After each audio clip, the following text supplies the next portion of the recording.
Pakistan team को लेकर आई बड़ी खबर। यूएई के खिलाफ नहीं खेलेगी पाक टीम। एशिया कप से बाहर होने पर अड़ा पाकिस्तान। एशिया कप 2025 का 10वां मुकाबला खेला जाना है। पाकिस्तान का सामना यूएई से होगा, लेकिन पाकिस्तान है कि नौटंकी खत्म करने का नाम नहीं ले रहा। पाकिस्तान एक के बाद एक नई नौटंकी शुरू करता जा रहा है। भारत के खिलाफ हार के बाद से वो बौखलाया हुआ है, वो पूरी तरह से हताश है। उसे समझ में नहीं आ रहा कि किस तरह से भारत के खिलाफ मिली हार का बदला लिया जाए, किस तरह से उस पर रिएक्ट किया जाए। लगातार पाकिस्तान के बड़े बड़े दिग्गज, जिन्हें सच में भारतीय क्रिकेट फैंस हो, उन्हें सम्मान देते हैं, लेकिन वो इस तरह की भाषा का प्रयोग करते हैं जिसे सुनकर आप उन्हें गाली देने लगोगे। और उसके बाद से पीसीबी अब एक नया नाटक शुरू कर चुकी है। वो कह रही कि यूएई के खिलाफ हम मुकाबला नहीं खेलेंगे। उनके खिलाड़ी अभी तक होटल से बाहर नहीं आए हैं। मुकाबला 8 बजे शुरू होना है, लेकिन खिलाड़ी मैदान पर नहीं पहुंचे हैं। और कहा जा रहा है कि पीसीबी अभी भी उन खिलाड़ियों को कह सकते हैं जो परमिशन है वो नहीं दी है, जिस वजह से खिलाड़ी अब तक मैदान में नहीं है।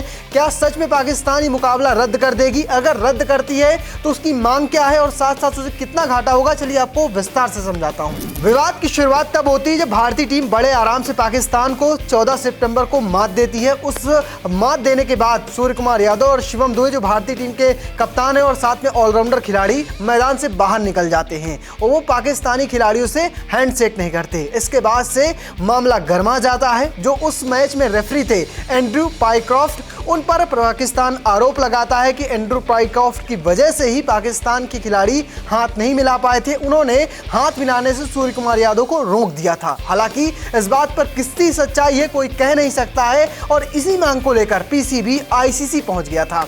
आईसीसी से मांग करने लगा था कि पाइक्रॉफ्ट को उनके मैच से रेफरी से पद से हटा दिया जाए, किसी और को मौका दिया जाए। लेकिन आईसीसी ने साफ तौर पर एशिया कप से पाइक्रॉफ्ट को हटाने से मना कर चुका है। और उसने एक कह सकते हैं कि समझौता हुआ था, जिसमें एग्रीमेंट कह सकते हैं ऑफिशियल नहीं था, लेकिन ये कहा जा रहा था कि रिची रिचर्डसन, जो न्यूजीलैंड के दिग्गज कप्तान है, वो पाकिस्तान के खिलाफ जो मुकाबले होंगे उसमें वो मैच रेफरी होंगे। हालांकि पाइक्रॉफ्ट को एशिया कप से नहीं हटाया जाएगा, वो पाकिस्तान के मैचों में जरूर कह सकते हैं रेफरी के तौर पर काम नहीं करेंगे। हालांकि इस पर अभी तक सहमत नहीं बन पाई थी। पीसीबी लगातार इस बात की मांग कर रहा था पहले कि उन्हें हटा दिया जाए। जब बात हटने पर नहीं आई तो वो कहने लगा कि पाइक्रॉफ्ट इस पूरे मामले पर माफी मांगे, लेकिन पाइक्रॉफ्ट है कि माफी मांगने को तैयार नहीं है। आईसीसी उन्हें पूरा साथ दे रहा है और वहीं भारतीय टीम का भी पाइक्रॉफ्ट को पूरा सपोर्ट है। अब इसी को लेकर पीसीबी खफा है। पीसीबी ये लगातार कह रहा है कि जो उनके पीसीबी चेयरमैन है मोहसिन नकवी, जो एसीसी के भी चेयरमैन है,